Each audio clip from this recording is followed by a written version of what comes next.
and or watching to the Black Eagles podcast, a Beşiktaş talk show. Ahmet Dursun Sergen aldı. Sergen Bülent yan yana. Sergen Bülent. Sergen. Yanında Tümer var. Tümer'e doğru aksın kaybetti. Tümer topu aldı. Sergen aldı. Gol! Gol! Gol! Sergen attı. Sergen attı. Şampiyonluk geldi. Sergen attı. Şampiyonluk geldi. İbrahim'in pası. Numa. Şimdi Ahmet. İkinci gole gidiyor Beşiktaş. Ahmet. Ve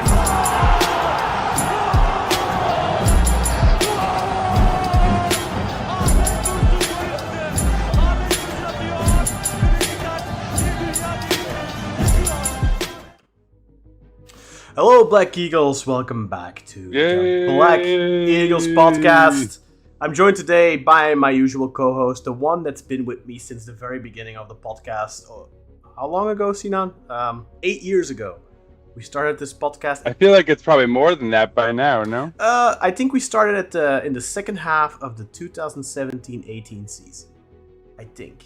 Yeah, that sounds right. That doesn't right. Yeah, I think it's the second half of the 2017-18 season. So we've been doing this for 8 years almost, and my usual co-host Sinan Schwarting from New York City is joining me once again.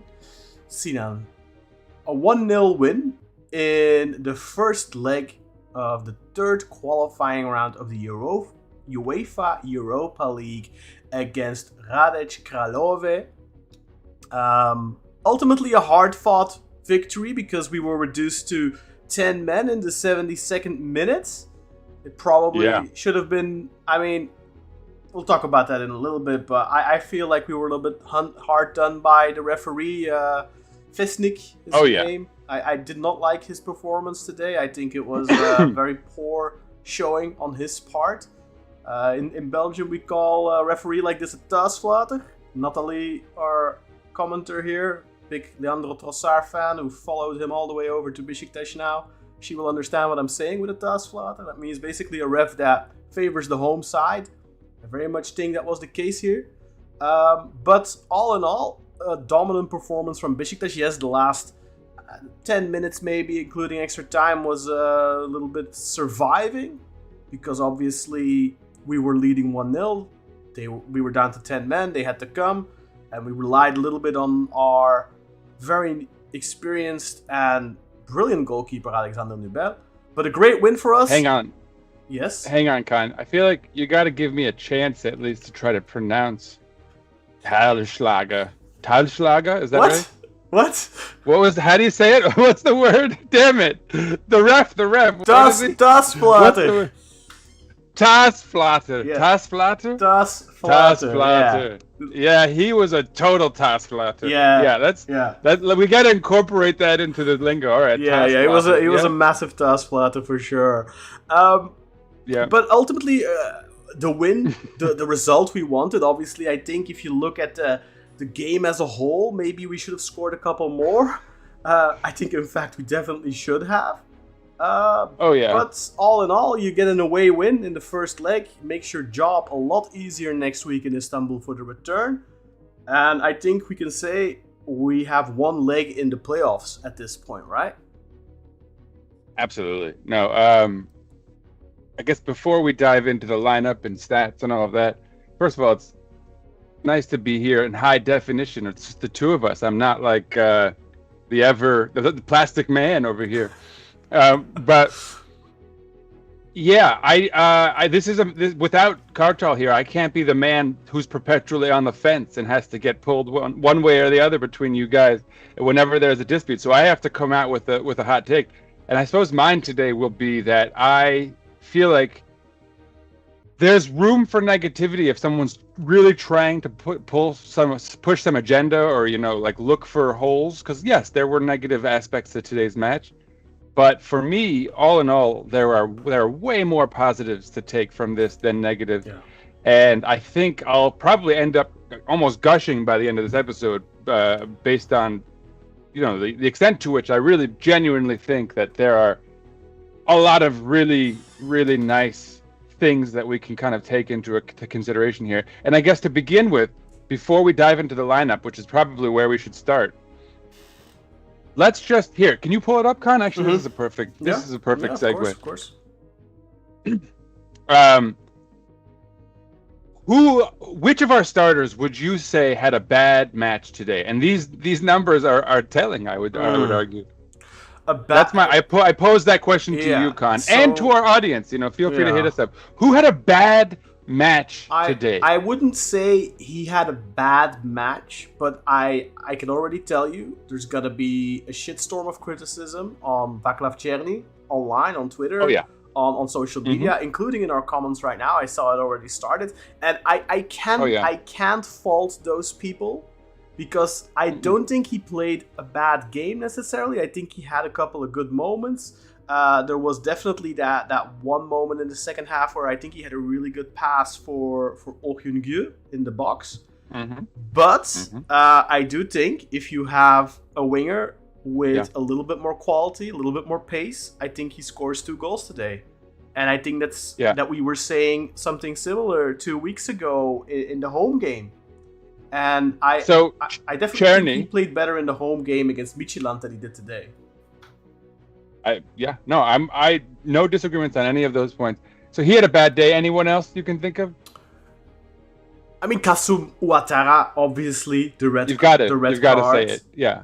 The red card. And even as unfair as it was, and this is our chance to talk about it. Yeah. I mean, all right, so let's use that as a perfect segue, because I think we're in full agreement. Out of 11 starting players, only 2 guys had quote-unquote bad days, and you look at their numbers, and they're quite good. And so you have to take into consideration that you have a completely new set of tactics. In this case, a starting 11 we haven't seen yet. Like Ouattara gets his first start.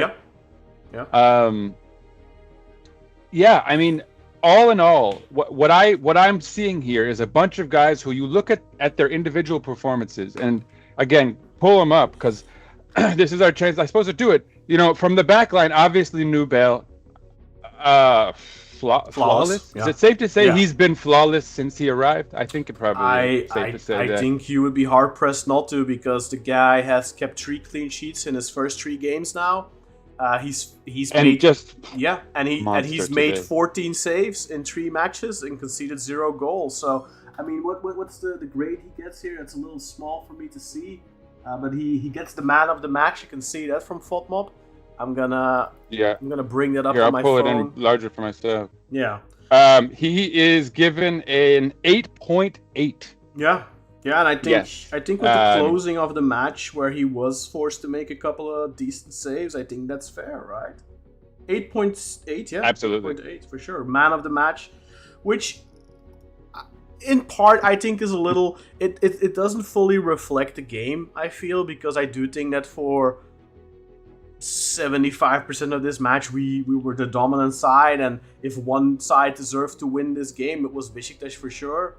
But I also think we gave them more than we gave Midtjylland. Yes. I'm struggling to reconcile the fact that this was a game that we were clearly the better side in and even dominant for large stretches, and yet it was the type of game where you're scared throughout, and you somehow feel like these guys, look, credit to our opposition. They came out and gave us a hell of a match, I would say. Yeah. And they were in no means, playing anti-football, sitting back or anything by any measure. I mean, even they were pre-red card. I think they were sitting back, but they, I don't know if you noticed this, but they were definitely sitting back, and their game plan was definitely counterattack. But they committed a lot of numbers forward. Every time they had the opportunity to come forward, they committed. They weren't just sending 1 or 2 guys up and hope that they had like a speedy guy on the wing and then put in the perfect cross for the guy in the center or something. No, they were really committing forward 5-6 players on those breaks. So you got to give them credit for that. They definitely didn't just play for a draw. And of course they have to, right? This is the home leg. They know Beşiktaş are the favorites by a large margin. They know that they have to, if they're gonna have a chance to go through, they probably have to get a result at home. So they played for that result, and I think Beşiktaş at the end of the day were the deserved winners. But credit to Hradec Králové, right? Yeah. I think you have to. They were fierce competitors. I feel like no one can rest on their laurels at this point going into the second leg. They're going to bring it. Obviously, we have the capability of taking it to them and really running away with this thing at home, and you hope to see that. But at the same time, you can't take anything for granted in football as is. And I think they showed enough today where you have to be like, okay, I mean, they're gonna bring it. They're gonna play forever. It's all on the table now for them. They know what they have to do. And we saw that a little bit with Midtjylland, in the last round. They looked fierce in the first half of that second leg because they knew what they had to do. And of course, again, and this has to be noted, I guess, before we finish that lineup stuff, but Italiano with a master stroke at the half. Oh, yeah. He got into someone's ass. He got into a few guys' asses. Again, last week as well. Yeah. And speaking of Czerny, he was a guy who was heading towards being given a red by my rating, even before he flubbed that kind of gimme where he should have just bagged a goal. Incredible, right? I think he defied physics. It was to harder not to somehow. score, exactly. Yeah, it was harder not to score there, and he somehow managed to do that. And I think he's going to get a lot of criticism for that, and probably rightfully so. And guys, thank you for all the comments. We love all the comments. We'll definitely address the questions and stuff like that. But first, we're going to tackle the game a little bit. If there are any comments that are very prevalent to what we're discussing at the moment and we happen to notice them, we will address it. But for the most part, the questions, we'll answer them later. But to Grey Wolf's point, he says, Kaan, you definitely prefer Ersin, you miss Ersin. Everyone knows I always had a special place in my heart for Ersin because he's an academy product. He won the league with us when he was a 19-year-old goalkeeper. That is not something that it's not something you just do, right? But look, I think it's safe to say, even after just 3 games, that Nubel is cut out of different cloth, and he is. I mean, it's only been 3 games, but I think it's not. Unfortunately for him, there's not much competition.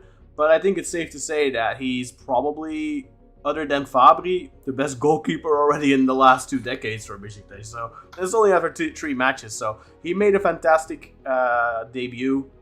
He's building up a lot of credit now. And sooner or later, look, he's going to make a mistake. But I think what he's doing right now, he's building up a lot of credit. And if he does end up making a mistake down the road, as long as it's not too costly, I think he'll have plenty of credit in the bank already that he can easily survive that. Because right now, he's making a great impression. No.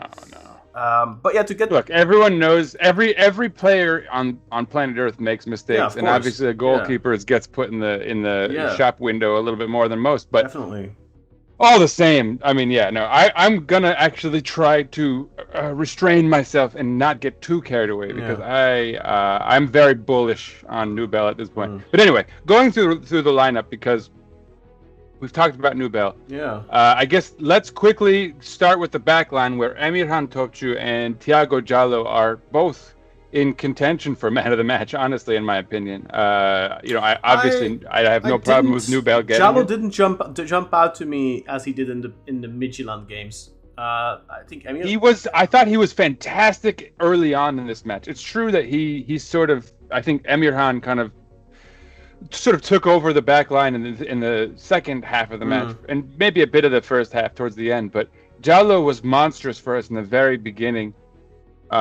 And I don't know. I feel like we have a really good pairing there. That I really liked. I thought Olaitan had a great outing today. And after so we just go all through the lineup then? Yeah, fine. I mean, so before we even get there, first of all, on the back line we have Kassoum Ouattara and Amir Murillo, who, I mean, again, Amir Murillo is the most stable right back we've had, but I think there's not a lot to talk about with him today. He had a couple Ouattara, maybe we save that for later. I mean, I think Murillo, this wasn't his best game. I mean, he gets a good score here. I think a 7.6 or 7.4 he gets. So statistically, he definitely had a good game. 6. But there was a couple of moments where I felt like he was maybe sleeping a little bit, maybe a little bit too nonchalant. If he would have been a little bit more... with it. Incisive. Yeah, I don't know. I did this. I thought he was better in the Midtjylland games, but by no stretch of the imagination was he bad here. But yeah, for me, there's nothing bad to say other than Ouattara. He had some decent play going forward. He did not strike me as being ready yet, and Vincenzo Italiano had said that already in the pre-match press conference as well. That Ouattara will be eased into the team. He's come over from Monaco with a little bit of a physical deficit towards the rest of the team. He joined later, obviously. He was still recovering from an injury last season with Monaco. So, I mean, he's not 100% yet. I think you could notice that. And the one thing I'll criticize Italiano for today is not taking Ouattara off. Because I was going to counter that. I'll counter that. I agree with everything you said about Ouattara. I think he was actually even a marked weakness for us in some ways because they were attacking his flank. I think they noticed that he was a little shakier than anyone else on the team. And look, you're going to see that from a guy who's literally making his debut with the club. He's quite young. So, I mean, you can't really... I hope people aren't bagging on him too hard. No, but he noticeably tired in the second half scene. And if you notice, the first yellow card he takes was a clear sign of him just, being a step slower, being tired, a little bit fatigued. And then before his red card, there's a moment where he gets cut out by one of their attackers, and really too simply. And it took him, like, he gets cut out, and then he doesn't really react. He doesn't show any reaction, and I think Nubel makes a good save there. Or the ball gets deflected, I don't remember exactly. But it was clear to me at that point, okay, this guy needs to come off. It's time to bring Ridvan. Ouattara is gassed at this point. And then a few minutes later, he gets that second yellow. And to me, I think Ouattara should have come off in the 65th minute. And he was left on the pitch a little bit too long, I think. I mean, obviously, look, it's Captain Hindsight, but we did a live watch-along before the game with a bunch of community members. And, I was talking with Ömer and Attil and Yasin was there as well. And I was saying, it's time to take him off, and Ömer was agreeing, and I think the other guys were agreeing as well that he looked. You could see. No, sorry, I didn't even make my point yet. Yeah, I didn't even make my point yet. But yeah, no, I think in a vacuum you take him off. You're right. A guy's not playing well. He's sort of a weakness that they're exploiting to some extent. I wouldn't go that but far. Hold on, Khan. Let me just finish my point. Even if you can legitimize taking him off based on his performance, though, I think given that it's his debut, given the context of this, and that he's a young player whose confidence you want to sort of maintain or even sort of elevate to some extent, I kind of understand why he'd give him a run if he felt like, Ouattara is a guy who wants to get out there and play and not be taken off, even just for the mental side of it, trying to, show you're confident in the kid, even though he's faltering a little bit. So I actually was okay with the idea that you'd let him kind of at least start to physically tire in a way where he's like, okay, I'll come off, and and plus I feel like he was actually kind of playing his way back into the game after a slightly rocky start before but the second foul, but now let's talk about the foul. Like, was that a yellow card, the second one? I think you can give it, but the problem I have with it is that in the first half there were two occasions of a blatant yellow for Hradec, where one of our players escapes and they pull him back with the shirt. Like, no chance at all to play the ball. The player has gone. They've passed them. They've passed the opponent. And it's a professional foul to break down an attack. That is always a yellow card. There's no interpretation there. That's just pure spoilage of the game. And the referee gives them a warning. And they do the same exact thing like a minute or two later, and he gives them another warning. And yes, okay, he had given them within the first 3 minutes a yellow card for Van Buren, the attacker, the Dutch attacker. And I don't think that should influence those two positions. Those two positions for me are blatant yellow cards. It allowed them to continue to make fouls later in the game as well. And also, in the second half, right at the start of the second half, Van Buren, already on a yellow for a dangerous foul in the first half or dangerous play, in the first couple of minutes, he went really high with his foot and almost connected to Jallo's face with his studs. And if he had, he would have been sent off, but he was very fortunate that he didn't connect with the studs. So he was already on a yellow, and at the very beginning of the second half, he intentionally steps on Emirhan's Achilles. And the linesman is right there. Emirhan is writhing in pain on the floor. That to me is orange. That's an orange card. You could give a red card for that on its own, and the referee doesn't even show him a second yellow. So he is showing the home side, this is why I call him a thuisfluiter, an extreme level of leeway. And then Kassoum Ouattara, whose first yellow card was 100% deserved, he makes a second foul, and he doesn't hesitate, immediately shows him the second yellow. Was it the second yellow? I think you can give it. Is it blatant? I think it's a lot less blatant than those 3 previous falls for Hradec that I mentioned. So, to me, it's a double thing, right? If he's a consistent referee and he shows Hradec yellow cards on those professional falls in the first half and a second yellow to Van Buren in the beginning of the second half, then I would have absolutely no problem with Ouattara's red. But now I think, I don't like it. I think it's, to me, Beşiktaş didn't just beat 11 players with 10. I think they played 11. They beat 11 players and a referee today. Yeah, I fully agree. By the way, I just want to make a note. Whoever that Erdal fella is, you're on timeout for however long it was I put you on timeout for. If you pull that crap again, I'm kicking you out. Stop. I get it. You want whatever, but that's no way to do it. Yeah. Anyway, besides that, I fully agree. I think that Ouattara. I'm not even entirely certain that he didn't get the ball before there is contact between them. So, I felt either way it was sort of a light. It was a foul, no doubt. If he didn't get the ball first, but it might be a little harsh.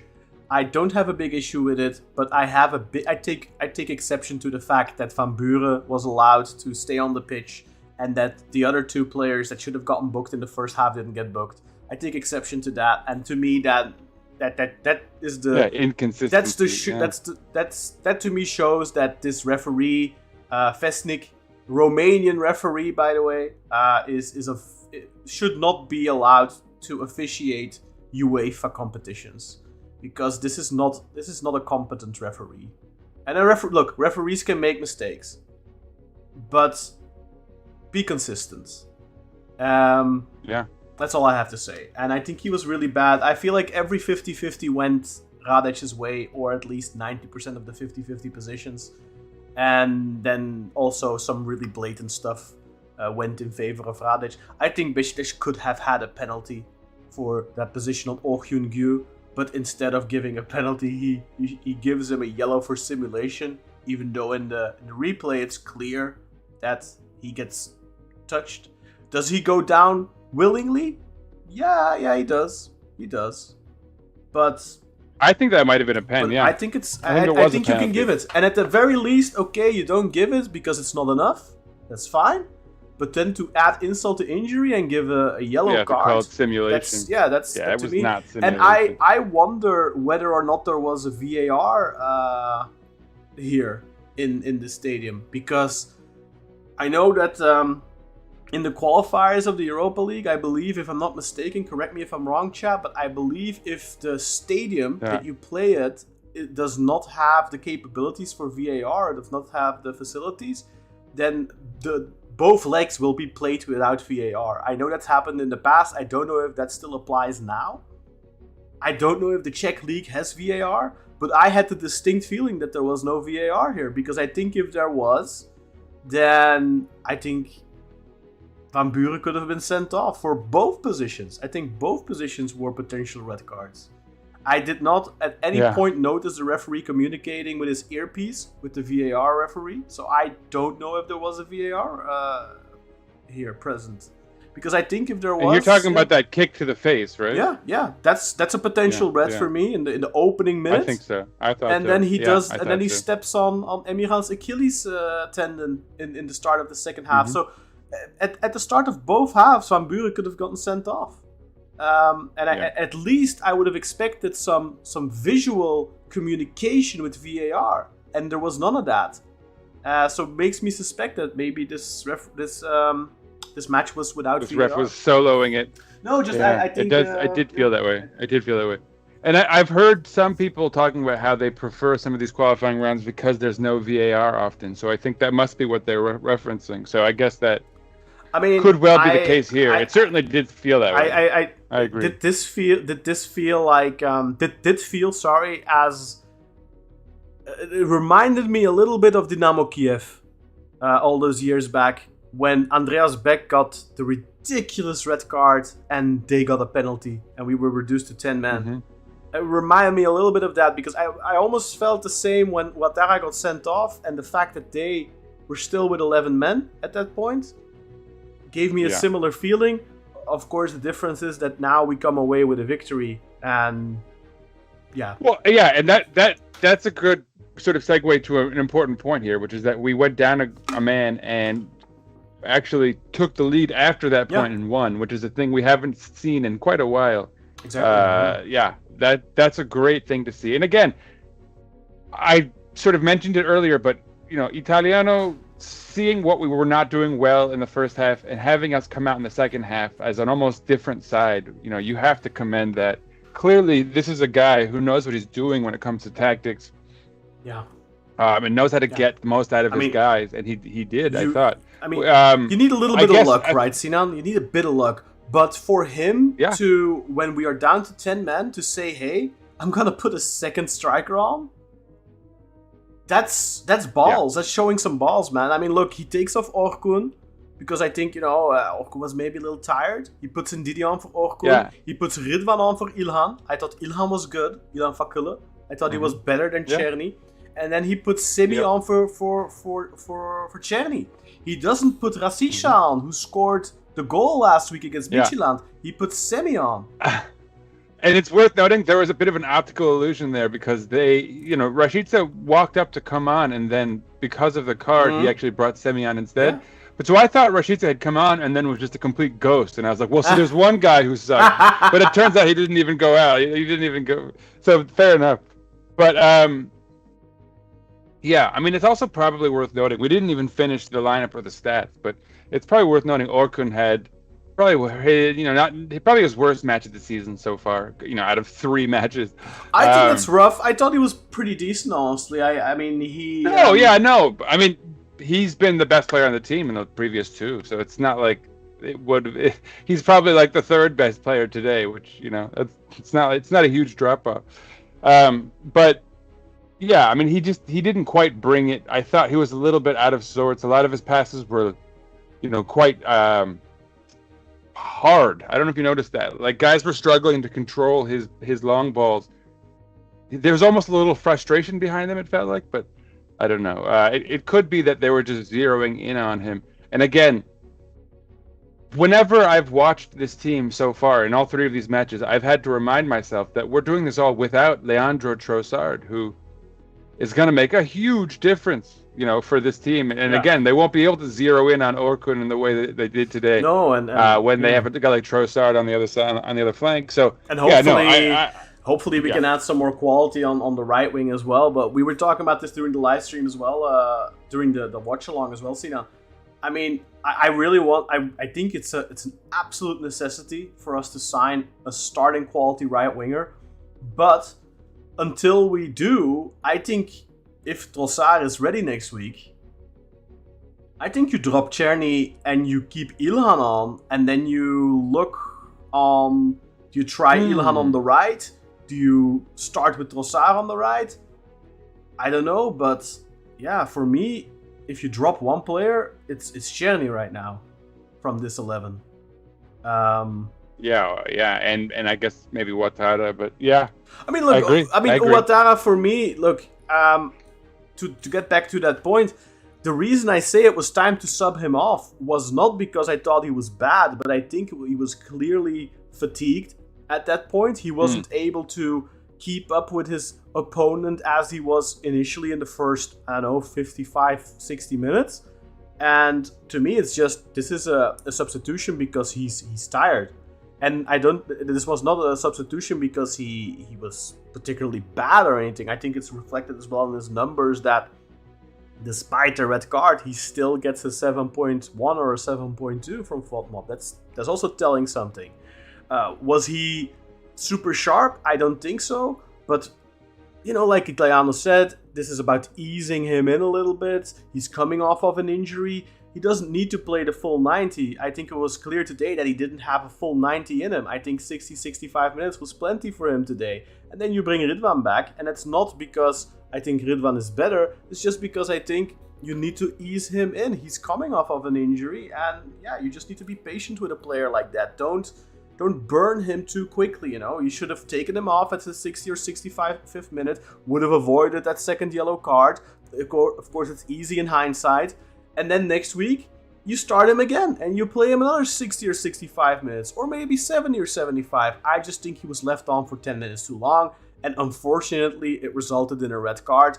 Now, that's, of course, bad luck to an extent as well, just as it's a little bit of good luck, good fortune, that it's Ndidi who puts in the cross and that it's Semih who scores the goal, the two substitutes. So, of course, there's a little bit of luck involved here and there. But, yeah, the bad luck that Italiano has on maybe waiting a little bit too long with taking Ouattara off, he makes up for that with a little bit of good luck. And also, of course, a good tactical move on his part by putting on Ndidi, putting on Semih, and getting the victory because of that. Also, shout out to Olaitan, who again played a good role there in the build-up. And again, I think he was one of the better guys on the pitch. So much criticism for him after the first Midtjylland game because he missed some chances. But I think today he was really, really good. And I actually have to say, so that was in the first match against Midtjylland, and the second match he was already a lot better. And I think you have to make note of the fact that, and I think you have to basically give credit to Vincenzo, my cousin Vinny, about he's been given the directive to play in a much more clear number 8 role and not to do those number 10 sort of dalliances he would make where he'd run forward and then sort of, kick the ball into the out of the stadium. But yeah, no, I think he's been a much more deliberate number 8, and it's done him wonders. He's gone from a weakness to a strength. Even I don't want to overdo it. I think we still need an 8 that's clearly a more reliable 8. Just in case that's not a long-term thing. Yeah, exactly. But he's certainly filled in, and he even gives you pause for like, can he sustain this? Because in which case, I don't know how crazy we have to go with the number 8. I mean, we will get a player there for sure. Probably sooner rather than later, and I think it'll be a similar profile to Olaitan, maybe a little bit closer to Jetson in terms of profile. But I think that's kind of what we need, and that'll make for a really good and strong rotation between Olaitan and that player, I think. And then I think it's very important that we sign that right winger, which a little bit concerning and we'll talk about this more later on, because I think our president, Mr. Sedel Adala, put his foot in his mouth once again. He should really not be allowed to speak publicly, I feel. But in the after the UEFA press conference for Italiano and Nubel, there was an additional press conference from Adala to talk about the whole Mo Salah transfer saga, debacle at this point, I think you can call it. But one of the things he said was that before we showed interest in Salah, people weren't even thinking we were going to sign a right winger. And I was sitting here, I'm like, yeah, we were. I mean, you can't genuinely with a straight face say that we would have been happy with going into the season with Rashica and Černý. Come on. And to Natalie's point, Natalie, who just mentioned as well, that Trossard, he can play in multiple positions. He can play left wing, he can play right wing, he can play on the number 10. He did that at Racing Genk. He's done that at, was it Brentford? I always confuse Brentford and Bournemouth. And he did it as well for the Belgian national team. If you look at the World Cup, when Doku played, Doku started on the left and Trossard started on the right. Now, I'm of the opinion Trossard is one of your big star signings. He's going to have to be one of your key players. I am of the opinion that you want your key players to play in their strongest position. But I think as long as you don't have a new quality right winger that's settled, there's no problem. I have no problem with having Trossard on the right for a while, because Ilhan Fakile, out of the options we have other than Trossard on the wing, he's the best. So if Ilhan is better on the left, noticeably better on the left versus noticeably than he is on the right, then I think I don't have a problem with seeing Trossard play on the right for a little bit. But obviously I think at the end of the day we need to sign a right winger regardless. And I think Ilhan Fakile will get plenty of minutes this season. I think there's always the option with Trossard because he is that versatile, not just left wing, right wing, and attacking midfielder. He's also played as a false nine for the Belgian national team. He's played as a striker in his career. He's very versatile. So once he comes into the fold, that's going to add just a lot more options for the coach, a lot more quality as well. But it doesn't take away that we really, really need to invest in a right winger. And I started a poll for the people who are joining the live chat. There's a question there. This is not regarding to a right winger, but regarding to the striker.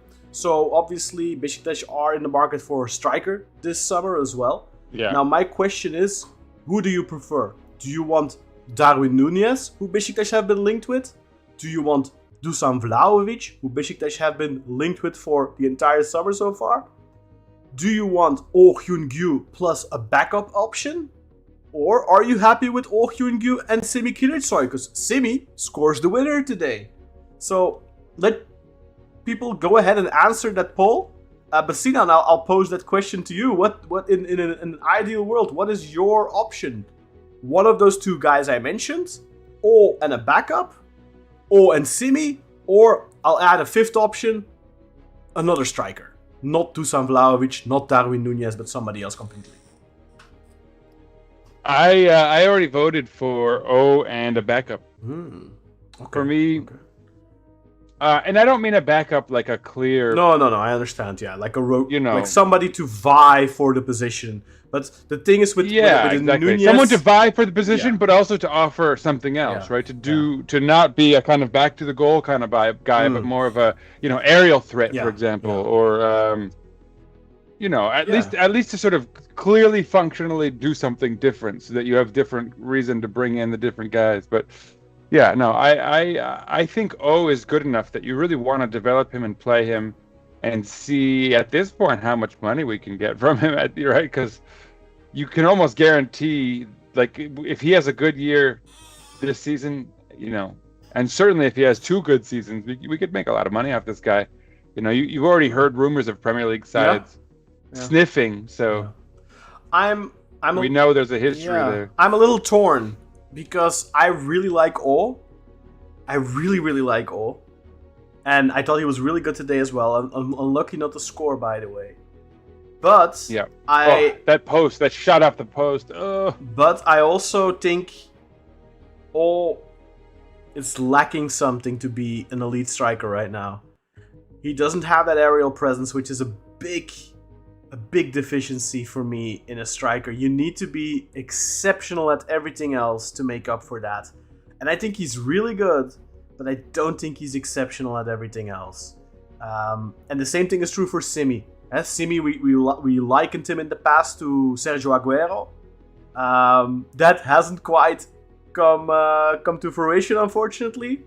But I think if you're a striker like Semih, a striker like O, who isn't the tallest, just Semih is 178, O is 183, which isn't small, but it's, compared to most central defenders who are like 190, 195, you're at a disadvantage straight away already.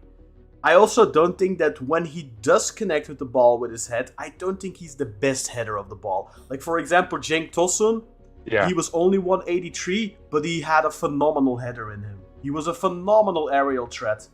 And to go back a long way, I don't know how old Natalie is. She might remember. There used to be a Belgian striker called Wesley Song.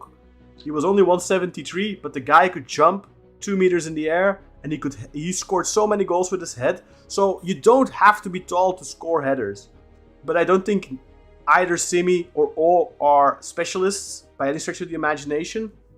And to me, if I'm looking at the names that we're linked with, I think, for example, a Darwin Núñez, I think that stylistically, he really fits Italiano because he's an elite presser. Yes, yeah. He is very athletic. Very. He's fast, strong, good jumping reach. He's good with his head. He has a lot. Making a coffee, by the way. He has, yeah, no problem. He has a lot of qualities. He's not the most lethal finisher, but I think he has a lot of qualities. So he's interesting for sure. Dusan Vlahovic for me, out of the link, if you take Dusan Vlahovic, Alexander Sørloth, Patrick Schick, Darwin Núñez, those are the names we've been repeatedly linked with for the striker position. If you take those names, and of course you have Nicolas Jackson as well from Chelsea who are being linked with, but as far as I know, Chelsea won 76 million euros for him, so that's impossible in my opinion. And even if it wasn't, he's an interesting profile, don't get me wrong, I would not say no to him at all. But if you take all those names, I'm going to repeat them: Alexander Sørloth, Patrick Schick, Darwin Núñez, Dusan Vlahovic. If you make me pick one out of those players, I would pick Dusan Vlahovic. And the reason is he's 26, he's a free agent, you would actually have him under contract for 3 seasons or more. So it's not another short-term fix. Darwin Núñez, yes, and to answer Blue Byron's question, it's true that Sadal Adala denied interest in Brahim Diaz, and I know there is talk out there that Beşiktaş are not super keen on Darwin Núñez, but to my knowledge, the interest in Darwin Núñez is serious and real. I am of the opinion, and this is a personal opinion, I have no insider info, but I am of the opinion that Beşiktaş is still waiting for Dusan Vlahovic. I think there is serious and concrete interest in Darwin Núñez. I think there might even be a deal in place already with Al Hilal. I don't know about the player. But I think Beşiktaş is not pushing aggressively because they want to give Dusan Vlahovic a couple of more days. It's been said for weeks now that Dusan Vlahovic wanted to wait until the 10th of August. So that's Monday. Because and I don't fault him for this. I know a lot of Beşiktaş fans are like, oh, this guy doesn't want to come. Why do you want him? Why do you pursue a player that doesn't want to come? I think it does speak to Vlahovic's ambition as a football player that he is willing to let a really good offer from Beşiktaş, a really good contract offer, 8 million a year guaranteed, that he's willing to say no to that for now because his ambition is to play for Barcelona, his ambition is to play in the top 5 leagues, and he's waiting for that. Now you can say, okay, why is nobody coming in for him? That's a different matter. But I don't fault the player for that. As long as he says, look, I need until the 10th. If he's very clear in his communication, I will not make a decision until August 10th or August 15th, whatever. If he communicated that clearly to the club, I have no problem with it. If the club is respecting that and saying, okay, we'll wait until the 10th or we'll wait until the 15th, whatever, we will wait until that date, but we expect a decision on that point. That is the deadline. If you haven't made a decision then we will take somebody else. You know, I think that's what's going on right now with Dusan Vlahovic. So I think he's the number one choice. He's the player that Vincenzo Italiano wants the most. And I think it's important that you give him what he wants. Because Italiano, the project, Beşiktaş, the project we're working on, hinges on Vincenzo Italiano. So I think it is incredibly important that you give Italiano what he wants, if you can, within reason.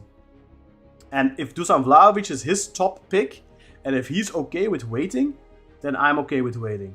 And I think that's the situation right now. I think Beşiktaş want Vlahovic, and I think they don't. I think that Darwin Núñez is an option. The problem is that Trabzonspor have reportedly also gotten involved with Darwin Núñez.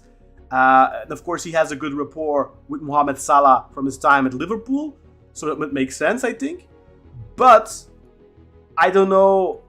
I mean, if I were Trabzonspor, they have Paulo Onuachu, and I would not bench Paulo Onuachu for Darwin Núñez, but that's their problem, right? Would I bench Oh Hyun-gyu for Dusan Vlahovic? I love Oh, but yes, I would. You have to. I would. You have to. Because I think Vlahovic, I know his numbers in Serie A are not that impressive, but a striker that consistently scores 14, 15 goals in Serie A, arguably the toughest league in the world to score a lot of goals in. I think he can come to Turkey and score 20-25 goals with his eyes closed, especially if you feed him properly. And of course that's important, feeding him properly. And one of the questions during the watch along that Ömer asked is like, okay, we struggle to feed O. Do you think that we will have an easier time feeding Vlahovic? And my answer is yes, for the simple reason that O requires to be fed mostly in his feet. And he doesn't really have that aerial dimension, so you're more limited in how you can supply him. Whereas a guy like Vlahovic, who rules the sky, who is very dominant in the air, you can feed him in his feet, but you can also feed him in the air. And that adds an additional weapon to your attack, I think. I think it's easier to feed a striker that is complete. He can finish with his feet, can finish with his left, can finish with his right, can finish with his dick, can finish with his ass, and can finish with his head. I think it's easiest to sorry for the French there, but I think it's easiest to feed a striker like that. And my big issue with Semih, with O, with Ciro Immobile before them, is they are not one-dimensional, but they lack that aerial presence. And that is such a big miss. And for me, I always prefer a striker who is everything, or he needs to be like O, but he needs to be better at the rest. And O is really good, but he's not exceptional at the rest, right? Like, he's good at playing with his back towards goal, he has a good shot on him, he makes good runs, his positioning is good, but it's not at that elite exceptional level to guarantee 20-25 goals a season. Here's my thoughts on this, on a bunch of things you've said. First of all, I think you look at a guy like Ndidi and you look at a guy like Czerny, and they go from being sort of on the cusp of being starting worthy and kind of a weakness for the starting rotation to becoming a real strength when you can take them off the bench, right? Because we all know what Czerny can do in spurts. Obviously, Ndidi came out and proved that he can be a strength coming off the bench with what he's able to do. Yeah. And I think you look at O in that capacity, and he goes from a good starter, who's not really a weakness, to a great guy off the bench, you know. And so suddenly when you're talking about a bench with Ndidi, Czerny, and O coming off it, suddenly you're talking about a very deep team, not just a deep team. And not even just like what we were last year, which is a team with no depth at all. Mm-hmm. So we're making strides if we do this. So that ultimately means we're getting an 8 to ensure. Oh, and that, Junior Olaitan, if he becomes an option off the bench. I mean, at this point, we're sort of spoiled for riches. But that's what you want, right? Especially with a system like Italiano's, where, at any position you might have someone coming in the 60th minute because someone's tired, having run their ass off because of wherever the ball may be for most of any given match, and how intense the press is under Italiano's regime. Mm-hmm.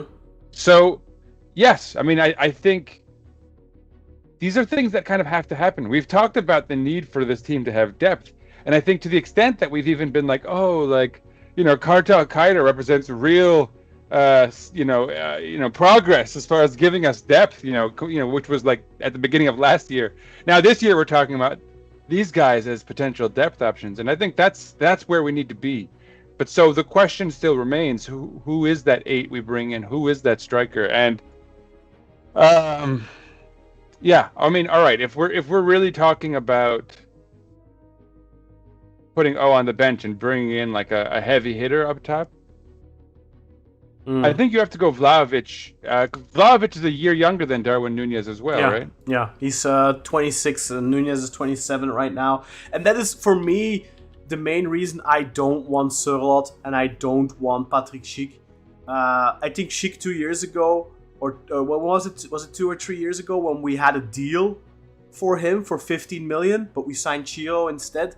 I think that was, of course, a mistake. We should have signed Patrick Schick back then. I think he was 29 at the time. He's 31 now.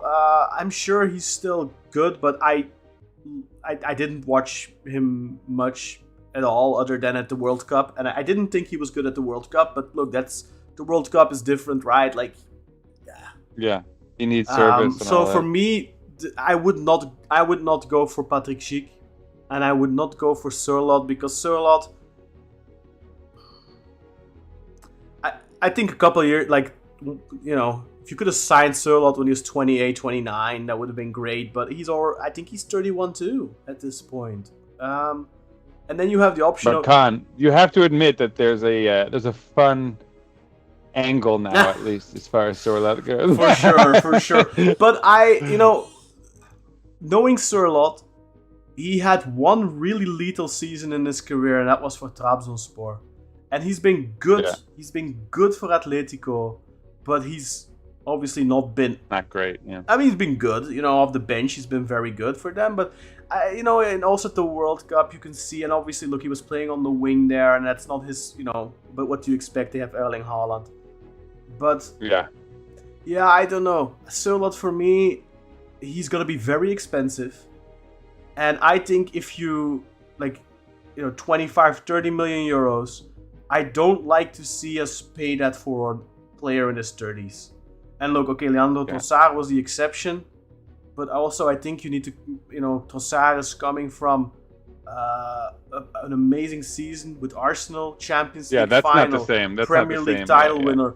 Instrumental role in that. On top of that, he was arguably the best player for Belgium at this past World Cup, and they went to the quarters. I mean, it's fine to make an exception, but we shouldn't make a habit out of paying 25, 30 million euros for... I mean, we don't pay that types of fees easily anyway. We paid 18 million plus 2 in bonuses for Trossard, but I don't think we should be making a habit out of paying those types of fees for 30-plus-year-old players. So for me, Sørloth is not... I'm not a fan of that. You have the opportunity here to sign a 26-year-old Vlahovic on a free. Yes, okay, maybe you have to pay him a signing bonus, but there's a big difference between paying 6 million signing bonus and giving a player 8 million a year versus paying 25, 30 million euros in transfer fee. Plus, I mean, this guy reportedly Sørloth wants 10 million a year to come back to Turkey. So you're paying the same wages or more, and on top of that, you're paying a really big fee. So Sørloth for me should not be the top priority. If you have the opportunity to sign Vlahovic, and you can, all it takes is wait a week longer, then wait that week. I don't think we are super desperate for a striker right now. We 100% need to sign one, but we have time. And to answer Natalie's question, the Turkish transfer window is open until, I believe, the 5th of September or the 4th of September. The problem is that we need to submit our UEFA list by, I believe, the 1st of September. So any player you sign after that deadline has passed will not be able to play in European competition. So it's kind of pointless to sign players after the European deadline. So we have, what's the date today? The 6th of August. We still have 24, 25 days to sign players. And to answer another question, right now Beşiktaş are looking at a central midfielder, they're looking at a striker, and they're looking at a right winger. And also potentially a center back, a left center back. But reportedly, Vincenzo Italiano is really satisfied with Emirhan's performance. So it's possible that the left center back transfer will get put on the back burner. Maybe something for January or something. We'll see if an opportunity comes along. They might still sign some, but they were really interested in Jeff Chabot from Stuttgart, but Stuttgart have turned down all our offers so far. They were also really interested in Lukomi. You might remember him from his time at Racing Genk. He's playing for Bologna, but he's very expensive, 25 million. Juventus want him as well. So I think Beşiktaş might wait a little bit with the central defender transfer, because I think we have a good rotation. We have Akbadu still, we have Jallo Emirhan. Felix is still not gone. We have Yasin Özcan as well. So I think that will probably be something they will leave until after the 15th of August. But Beşiktaş's sporting director Under Özen said that they want to complete their main targets by the 15th of August. So that means probably complete the striker transfer and the central midfielder transfer, and maybe the right winger. I would not be surprised if the right winger takes a little bit longer. So yeah, I mean, you also suggested Luke Bacchio.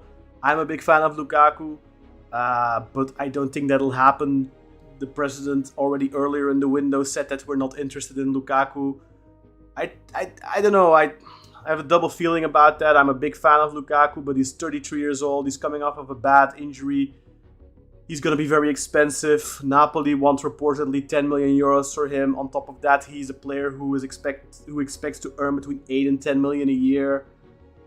Yeah, that's going to be very expensive as well. He's 33. I prefer Dusan Vlahovic or somebody younger at this point. So for me right now, Vlahovic is I think also for the club the top priority. But whether we will land him or not will depend on the next week or so, whether or not he can get an offer from a top 5 league club that he's interested in. Reportedly, he's lowered his wage demands because one of the big reasons that he did not extend his contract with Juventus, despite contract negotiations, was that he is asking for 8 million a year. And right now, the only club in the world who are willing to offer him that 8 million a year is Beşiktaş. He has reportedly lowered his wage demands for big clubs from the top 5 leagues to 6 million a year, and he's been holding out hope for Barcelona because of course they let go of Lewandowski this window. But it doesn't seem like that offer is coming. So I think if in the next week he hasn't signed for a major European club, then Beşiktaş will probably sign him, and that's also what I'm hoping for. I don't know about you, Sinan, but that's my ideal scenario right now. Get Vlahovic, get a central midfielder, and then a really good right winger. I think if we can do that, Sinan, then we have a real chance to do something special this season. Yeah, I honestly think we have to do that. For my cousin Vinny, for Orkun, right? For everyone who is kind of invested in this club, who's sort of shocked the world to some extent by coming to us. For Leandro Trossard, for all of these guys, I think it's sort of contingent upon Adala that he gets the pieces they need to succeed, because they've made a huge, I don't want to say sacrifice, because I don't want to shortchange our club and what it means to succeed with us, but they've taken a huge risk, is what I guess you can say, by coming to join us at this stage of our club's history, right? Given our recent track record and all of that. And they've done it together, right? Like Orkun came, Italiano has come, Trossard's come, obviously. And so for their sake, I think it's really important that we put winners around them and we put pieces around them that they can succeed with. Yeah.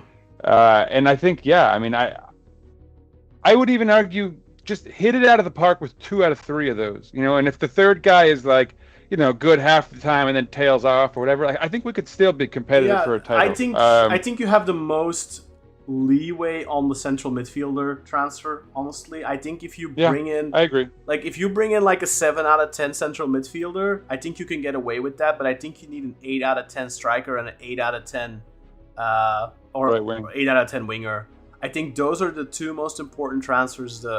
The winger is the absolute most important transfer, I think. Once you get Leandro Trossard on the left and you get a really good winger on the right, there's so much going to change. I think Trossard alone will change quite a bit already, because again, to the point of today's performance and the performances against Midtjylland, I think we played good football in all 3 of those matches. And again today, I think we played, if you look here also at the momentum chart there. We haven't even done our stats. Yeah, and if you look at the momentum... Let's do stats. Let's do stats in a second, but let's talk first just a second. So, if you look at the momentum there, right up until the moment where we get that red card, and you can see that's really when the momentum shifts towards Hradec. Yeah.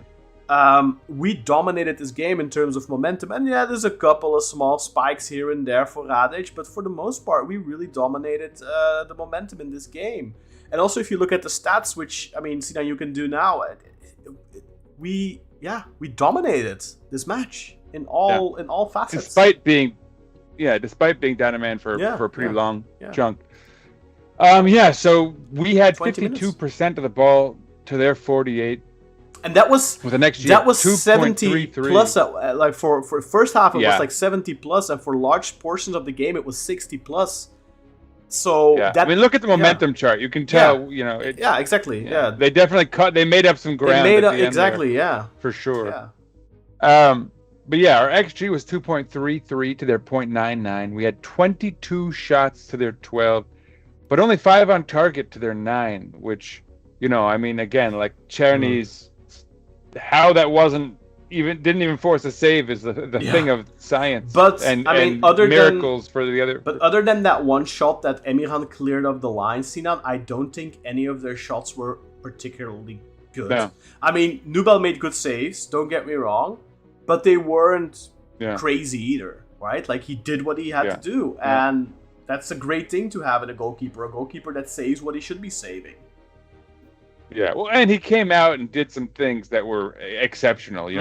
There was one where there was a one-on-one, and he rushed out and sort of cut off that angle just in the nick of time. I mean, he did some fairly miraculous things too, no doubt. But yeah, not really much in the way of like crazy saves, Yeah, not in this match, anyway. But yeah, I think he has against Midtjylland, he's done some great stuff for sure. Yeah, and he probably had a couple like diving saves here too. But anyway, yeah, your point stands. They had 9 shots on target to our 5. We had 28 touches in their box, whereas they had 21 touches in ours. They had 4 big chances, all of which they missed. We had 2 big chances, and we only missed one of them, and sometimes that's all it takes. We had 408 accurate passes at an 85% success rate to their 358 at an 82% clip. I think you could argue that that's somehow more reflective of our dominance than the possession battle, in fact, in some ways, because that's despite them having more men on the pitch for a pretty long stretch. For sure. 6 fouls committed by us to 10 by them. So I mean, at least there's that. But then the idea that somehow there's only 2 yellow cards each and 1 red card for us. Yeah. To cross pollinate our stats here. That's not a good look for the ref. And it wasn't like I wouldn't say that Hradec played very dirty. I think there were. I mean, look, there's those shirt pulls in the first half. Those are yellow cards, but it's not like they're playing dirty necessarily. They were doing what they needed to do to stop us, and that's fair game. But you get 2 of those, and if you do 2, then you get a red, right? And that's something that didn't happen in this. They didn't get the yellows where they should have. But I think also, interestingly, against Midtjylland, we dominated those games as well. But interestingly, the duels were skewed a lot more towards Midtjylland in those 2 matches. And here, we dominated the duels, which is interesting as well. Yeah, and so to read off those stats, we won 51 to their 33, which is to say that we won 61% to their 39%. On the ground, we won 62%, so we were even more dominant when on the ground to their 38%, 37 to 23, and we won the aerial duels 14 to 10, so at a slightly lesser success rate, but successful all the same, 58 to their 42. We completed 53% of our dribbles, so we completed 10 of 21, I think, or 19, 21 or 22. 19. Is it 19? I think it's 19. No, the other. Yeah, it'll be 19. Yes, you're right. Yes. Yeah. So 10 out of 19 attempts. God, see, this is what we need, Carter. Yes. We need our Rain Man back. 10 out of 18 or 19, something like that. Yeah, probably 19. Yeah, let's go with 19. They only completed 38% of theirs, so 6 out of 19 too, I suppose, something like that. Yeah. Sorry, 6 out of 15 or something. Whatever. Like that, I guess. Whatever. It doesn't matter. Yeah. We need Carter. Where are you? I think it'll be something like that. God damn. But so, and we talked about the cards already, obviously.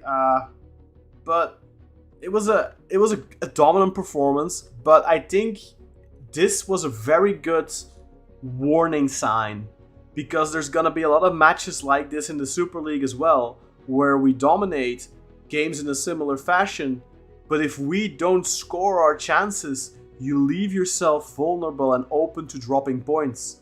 And what I saw today, and to your point at the beginning of the show, that there was a lot of positives to take away from today's performance, but also some negatives. And for me, the main negative today was that yes, we got the job done in the end, but if you concede a goal in this game, which could have happened, then you're looking at a very difficult situation, I think, because we didn't take our chances. And against Midtjylland in the first game, in the home match, we only scored 1 goal while we should have scored 3, 4, maybe even 5. So I'm seeing a little recurring pattern here already. Despite the fact that we are creating easier than in the past, we are definitely more fluid going forward, and we're creating more chances, and we're creating chances more easily, and we don't look impotent going forward anymore. But we are wasteful. We're not clinical. We're certainly not lethal. And I think that is going to be our limiting factor this season unless we address that. And the only way to address that is to add more quality up top. And obviously, look, Trossard will come into the fold soon. That's already gonna be a That's gonna be a huge thing. That's already gonna be it's already gonna be a significant quality injection. But on top of that, I think you need that striker that's also a significant threat in the air. And I think you definitely need that right winger, because if anything, from these 3 matches so far, I think the one thing all 3 of those matches have in common is that Černý is, while he hasn't played bad in my opinion, he is one of the weak links for sure. Because there's been many situations in these 3 matches where if he just was a little bit faster, if he had a little bit more lethal of a finish or a little bit better of a shot in him, I don't know, if he was 10-15% better, I think he would have scored 2-3 goals in these 3 matches. And look, there's gonna be obviously ups and downs in form, and there's gonna be periods in the season that if he plays consistently, that he will score goals and he will give assists. But for me, he is the clear limiting factor. And if Beşiktaş are gonna make a run for the championship, if they're gonna wanna go far in the Europa League or in the Conference League, I think Černý is gonna drag you down. That's the conclusion I have to make after 3 matches into this season. And quite frankly, after a lot more matches in the second half of last season, for me, Černý is not good enough to be our starter winger. Especially if you have the ambition to win the league. And if you have the ambition to go far in Europe, then you need someone better than Václav Černý. I think that is a conclusion we can take. And it doesn't mean that I think Černý is utter shit. I think he is still de facto the best right winger we have at the moment. Other than, of course, Leandro Trossard, but he's a main left winger. Yeah. But yeah, I think, and to Ömer's point, that I think we've done a lot of good stuff already. We brought in the coach. We brought in a really good goalkeeper. We brought in a tremendous winger in Trossard. We brought in a really good backup rotational left winger in Ilhan Fakılı. We finally have a proper left winger rotation. And on top of that, we won Thiago Jallo back. We brought in Kassoum Ouattara, who will need some more time. But I think we've made a lot of positive steps forward. And there is so much potential in us having to have a really good season this season. But the job is only half finished. And to Ömer's point, we cannot afford to drop the ball now, to fumble this. You can have, I think, 3 transfers. And worst case scenario, 2 transfers. Striker and right winger. If you make those 2 happen, and if you add a good central midfielder on top of that, so 3, that is enough for us to have a real chance at the championship this season, I think. But you cannot afford to not make that striker, and especially not to make that right winger transfer, because then you are going to have a good season, but a frustrating one, I think, Sinan, because you're gonna drop a lot of unnecessary points because Černý is not it, and Rashica definitely isn't it. Yeah, no, I basically made that point earlier, but yeah, I mean, I think we owe it. We owe it to the guys that we've brought in, frankly, to make these moves. We have to do it. And we owe it to ourselves, and especially to the fans, because we've been sitting on our hunger for 4 or 5 years. And we have not just been sitting on our hunger, Sinan, because you can go without a trophy or without a championship for 4 or 5 seasons. That's one thing. but we've had to watch some of the most atrocious football that I've watched in my 25 years of following this club in the last 4 or 5 years. And you have a real opportunity here now to not only play good football, but also be rewarded for your work, for your hard work and dedication. And I think if you were to end the transfer window today, and this is the squad we go into the season with, I think we'll have a good season, but a very frustrating one. And I think at the end of the ride, you will be left not rewarding yourself for all the hard work. And if you look at how we play, so intense, so much energy, also today, and you almost fail to reward yourself for all that effort. Yes, you come away with a 1-0 win, so you do in the end reward yourself. But I think this is Hradec is quality-wise, I don't know how they do in the Super League. I think they'd probably be lower half of the table, and that's to say that I think there's going to be a lot of teams in the Super League who are going to give us a harder time than this. And we did give them some opportunities today. They did have 0.99 XG. I think if you give that to certain teams in the Super League, you're going to end up ruining the day, and you're going to especially end up regretting not taking your own chances. So we need to work hard on becoming more lethal. The players that we have need to improve in that, but we also need to add quality, because if we don't, we will be left frustrated at the end of the season, I think. Yeah, that seems fair for sure. Blue Bayern, as far as the shorting report goes, yeah, I was planning to do it. I mean, I have my tally over here as far as my the month of July. Guys. Yeah, but there was only 2 competitive matches, so it felt like a lot of work to report on 2, so I gave myself an extra month of summer break, but I'm ready to go. I'm excited. Yeah. I've had Khan record this last match, which I probably shouldn't even say anymore on air, but the words, wink. If anyone has any needs out there, make you a deal you can't refuse. Sorry, we're working on the black market here. I got to work on my my mafia accent. Well, if you want more on that, just whoop right here, man. Scan that code, that QR code with your phone. Grab your phone, scan it, join our WhatsApp community. I also told this to Natalie earlier, and I'll tell this to anyone watching right now. Look, if you're struggling to find ways to watch the games, we will gladly help you. But join the WhatsApp community, and we'll help you out there. Because it's not always easy, right? Especially for these European matches, it can be tough. If you want to watch Beşiktaş, I cannot recommend more than to just buy a Digital Play subscription. It's 99 euros for the season. You get to watch all the Super League games. It's really not. I mean, I think 99 euros for a season, that is not bad. To compare it, for example, to Belgium, if you want to watch the Belgian league, I think you have to pay like 24 euros a month or something. So 99 euros for a full season, Digital Play, it's easily to do. But European matches is a problem. You have to use a VPN, or you have to have a satellite. So it can be difficult, it can be convoluted. So if you want some assistance to follow Beşiktaş, here, scan a code, we will help you out. And otherwise, as well, of course, go and check out patreon.com/BeşiktaşPodcast. Hit the join button on YouTube for all the extra content we do create, including the shorting report that was just talked about earlier. So lots of extras on there as well. If you can get enough of Beşiktaş, go and join, become a member. But if you want the most bang for your buck, patreon.com/BeşiktaşPodcast, because we're just allowed to do more there. YouTube is very restricting. And in fact, what I'm going to do for the shorting report for the month of July is I'm just going to put out the graphics for it so that people know that the work is done. They know the stats are being tallied.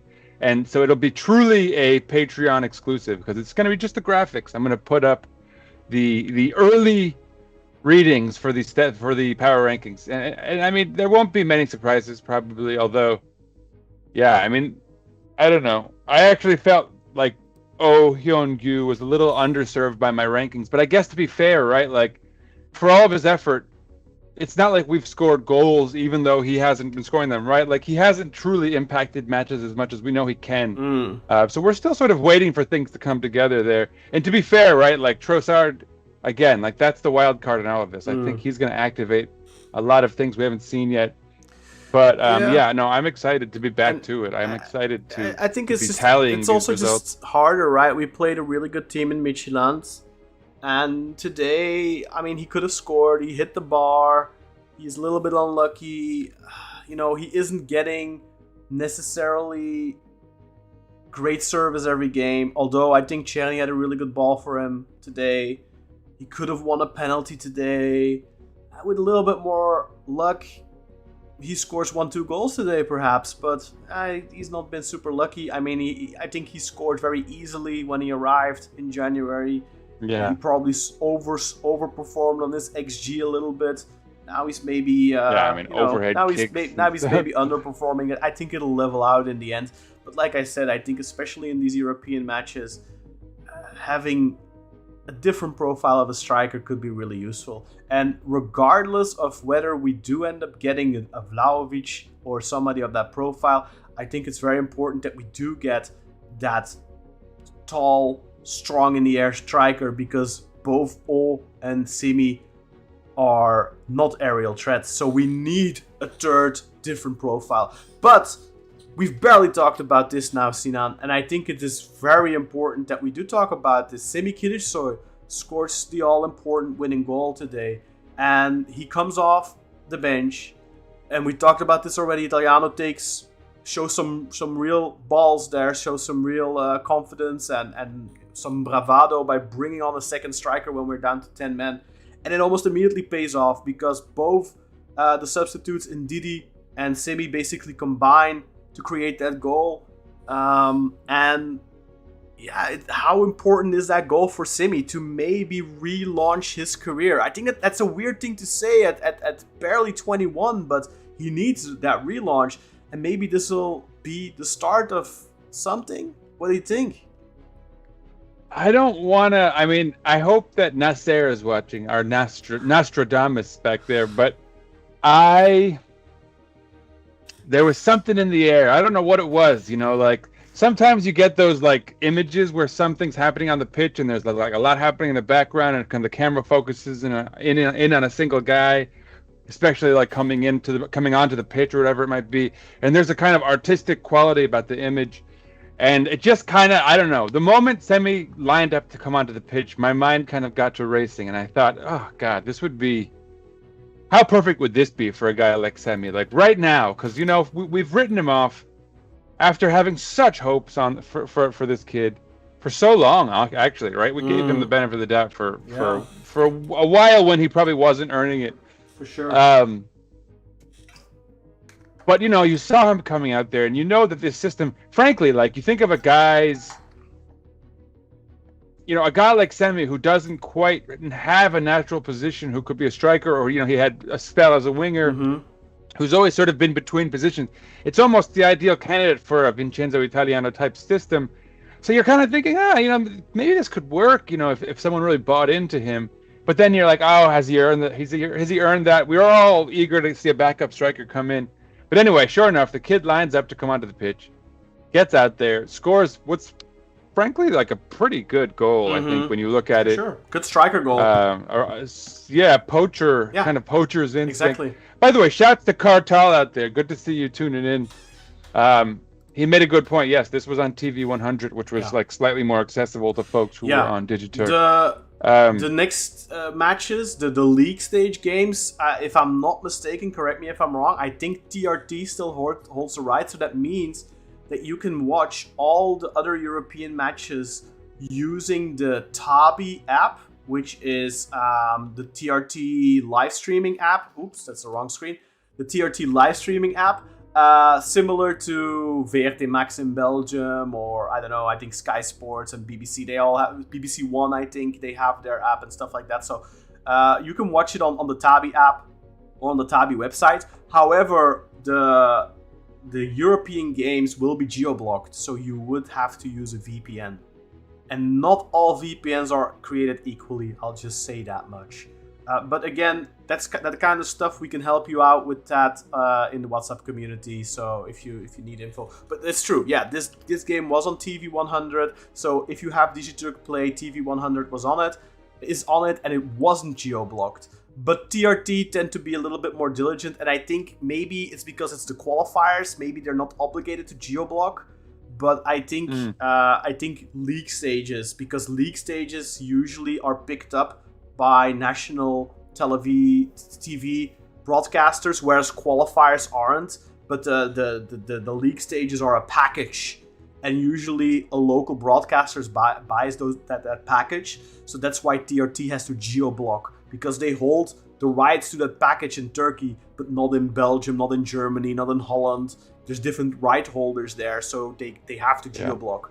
So yeah, and to be fair, as far as the once the tournaments proper begin, you'll have your own local listings. A lot of folks in Europe, it'll be on their TV, I would imagine. Here in the United States, I can't remember if it's still Paramount Plus that has it, or I think ESPN maybe may have even gotten the rights. But so which is to say, it'll be far more, by that stage of things, the European games will be far more accessible to you locally than they are now. So it'll be less of an issue. But at that point, it's the Super League and it's the Turkish Cup, which become, the league, yes, Digiturk covers you there, and I think the Cup Digiturk covers you. But if you're a BN subscriber, you're left scrambling for those cup matches as well. And also, I think for BN and the BN USA, I think you've run into this issue that I think BN USA has the rights to broadcast like 3 games a weekend or something. So sometimes Beşiktaş is not among those games. So I personally... It hasn't happened in a couple seasons. Yeah, but I always, if you want to be sure, I recommend get Digiturk Play, especially if you're in Europe. If you go to digiturkplay.eu, I think that's the because there's different ones. You can buy Digiturk Play just on digiturkplay.com, but then you pay more. Then it's 119 euros. But if you go to digiturkplay.eu, then it's only 99 euros for the full season. I don't think that applies for you in the States. I'm not 100% sure, Sinan. But yeah, it's 100% worth it. You don't have to worry about finding a stream. You can go to Selçuk Sports or whatever and then have a dodgy stream that stops buffering and then has like these ridiculous pop-ups and I get gray hairs from that. So if you're not averse to paying, and I highly recommend you should, go to digiturkplay.eu, get a subscription there. Man, what happened to our graphics? What do you mean? I feel like our graphics, weren't they animated like? For the Conference League, yes. These are new graphics I created for the Europa League. Oh, so I thought they were moving earlier. Man, I'm like hallucinating or something. Nope. Yeah, all right. I need to go get dinner, guys. Let's wrap this up. I think they look fine. They look great. No. I thought they were moving earlier. I thought there was an actual animation. No animation. They look great though. No, this is a great background. But we do have the soundtrack, I believe. Yeah. So that's. Yeah. All right, so I think we are pretty much ready to start winding down, but there is still one thing I think we should talk about, and obviously that's the Mo Salah transfer saga. And look, Sinan, right after we went offline last week, unfortunately we already got the news that Salah is going to Trabzon. Yeah. We got our little source. Yeah. Literally as we go offline. But, I mean, look, at that point, and I think I did say this in the last broadcast, I think Beşiktaş put themselves in a really strong position because of that press conference. And I think I said, as long as no other Turkish club gets involved, or something along those lines. But I didn't think that was going to happen, because Fenerbahçe don't need a right winger, Galatasaray don't need a right winger, and I never imagined that Trabzonspor would spend that type of money. I mean, we're talking about a club here that has 45 million in revenue annually versus Beşiktaş, who have 125 million in revenue annually. There's a difference there, They have like 1/3 of our annual revenue, and we were already breaking the bank with our offer for Salah, which was rumored to be 10 plus 2, and then later was adjusted to being rumored to be 15 million. Now these guys end up paying him 17 million guaranteed, plus a bunch of bonuses, tallying up to 27 million total package a year. I mean, look, we all know there's definitely very heavy government involvement there and all that kind of stuff. But I see a lot of negativity from Beşiktaş fans, especially, Trabzonspor fans are celebrating. They're kind of poking fun at us.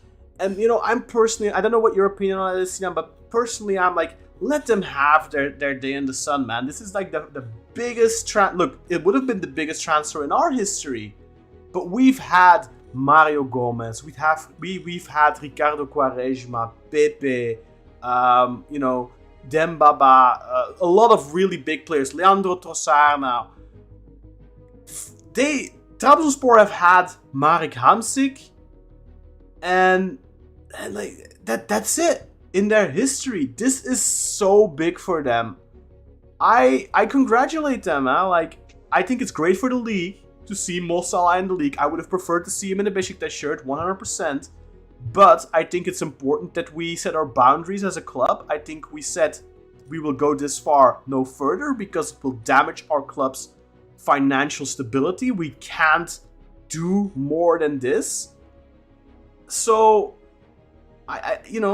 it's unfortunate. I do believe if Trabzon does not get involved, I think he does end up signing for Beşiktaş, because clearly the Saudi offer wasn't there. Clearly the MLS offer wasn't there. So, or on the flip side, he just wasn't into those moves. Potentially, either way, but it wasn't happening. I do think that if the big money Saudi offer was there, I think he would have gone to Saudi.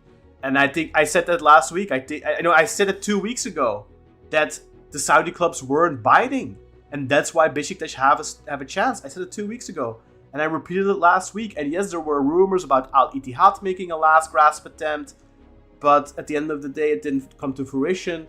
Maybe they did try, but they never came with the offers that they did in the past when they wanted Salah in the last 3 years.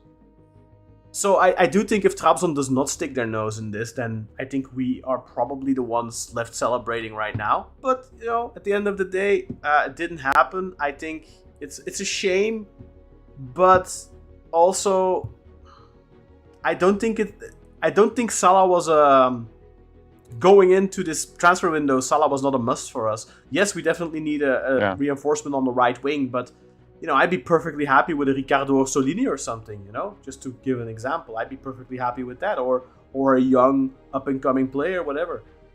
We definitely need to address that position, but it didn't have to be Salah. But of course, after you rile up the fans, after you give everyone hope, I was convinced it was going to happen. I said 90% chance last week. And I stand by that. I think if Trabzon does not get involved, I think we sign him. I think he's a Beşiktaş player right now. But yeah, Trabzon decided to stick their noses in it, and I can't really fault them, because this is a big deal. This is the biggest transfer in their history by far. Such a massive. Did you see Sinan? Yesterday, before he arrived, they had sold 4,000 season tickets. Today, they have 17,000 season tickets sold, and they have a total of 20,000 available. So they're gonna sell out their season tickets because of Mohamed Salah. I do have to add a caveat to that. I do not understand how, after finishing third in the league, being competitive, winning the Turkish Cup, they only had 4,000. How do you only have 4,000 season tickets sold at this point? It's beyond me. I don't understand. But, there's lots of excitement, and it's gonna put so many more eyes on the Turkish league. And you know what? If Serdar Adalı doesn't drop the ball and actually gives Vincenzo Italiano a complete team to do battle with this season, I think then we have a nice opportunity here to not just beat Victor Osimhen and company, but also Mohamed Salah and company, and Mason Greenwood and company. We have the opportunity here to do something special against real competition, against really strong and competition with really big names and high profile players. Yeah, I agree with everything you said. I'm probably a little saltier in general about I get that. Not getting him. I understand. Not getting him. Them getting him. I have to be honest, Sinan. I wanted him. I wanted him. I am more salty about them getting Aral Şimşir than them getting Mohamed Salah. because Aral Şimşir has been on the top of my list for 2 years. And I don't understand how we allowed a rival to get Aral for... How much did they pay? Did they pay 15 million or 9 million? I don't remember. Yeah, I think it was 15. Let's say it's 15. Either way, But, you look at what we're yeah. talking about spending on other players, like that would have Yeah, been no, chump change. I'm Anyway. salty about that, because that to me is a missed opportunity. Of course, Mohamed Salah is a missed opportunity to an extent, but I would not want us to have signed Mohamed Salah for these conditions. This is too much money, and I don't.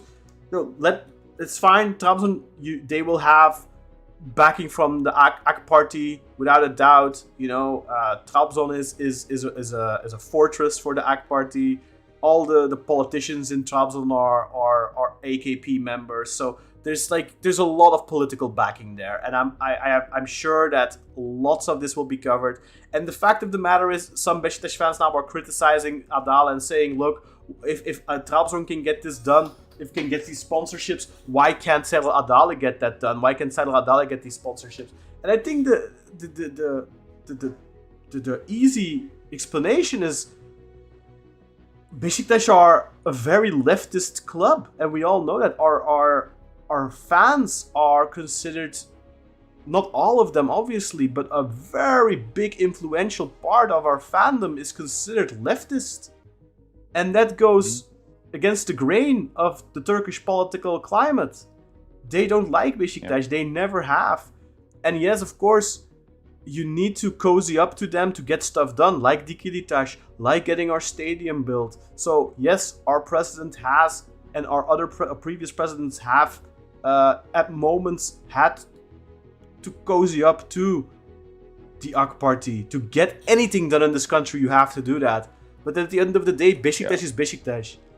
And Beşiktaş is a socialist club, and that an extreme right party who has been at the power of the country for 20 plus years, who has a fair share of corruption.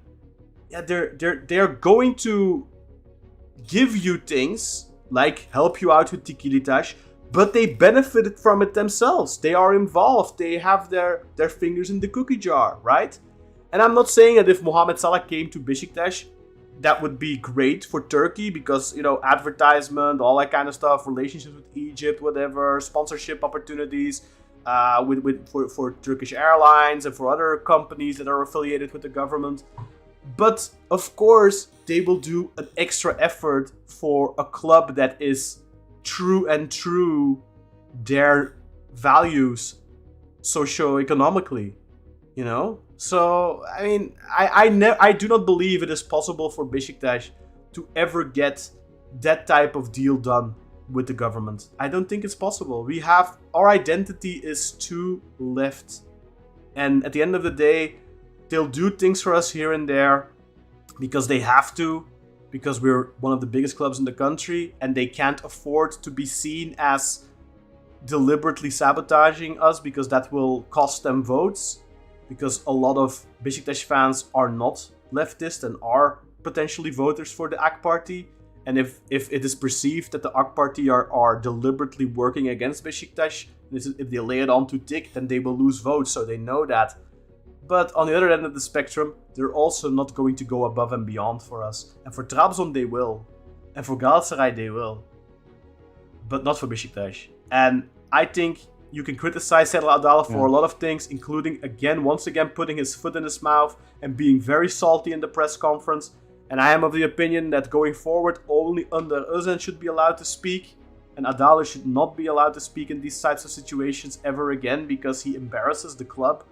Saying stuff like, we didn't want him anyway, basically, is what he said. Which is bullshit, everyone knows it. Of course we wanted him.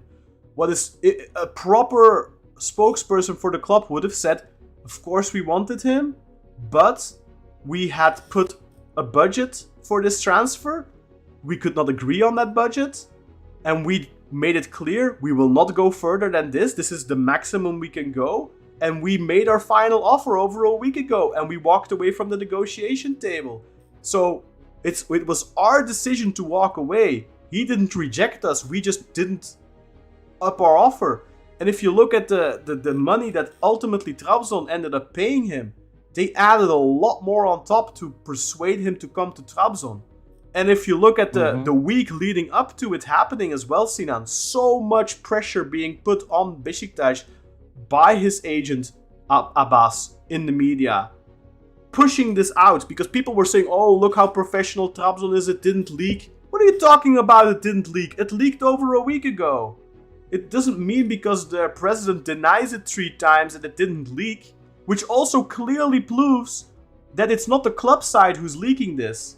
It's Abbas who clearly put that out in the media because he wanted it out there, because he wanted to put pressure on Beşiktaş to increase their offer, because he wanted to put pressure on Al Ittihad and other Saudi clubs and MLS clubs to, hey, we're about to sign for Trabzonspor, make us an offer now or you will miss out on the opportunity. It's clear that it all came from the player side, and the same thing happened to Beşiktaş when Yaisa Buncoğlu, the day before Leandro Trossard's signing ceremony, dropped the bomb of, oh, Beşiktaş are interested in Mohamed Salah. Mohamed Salah's camp, Mohamed Salah's agent, wanted that information out there so that he could drive up the price.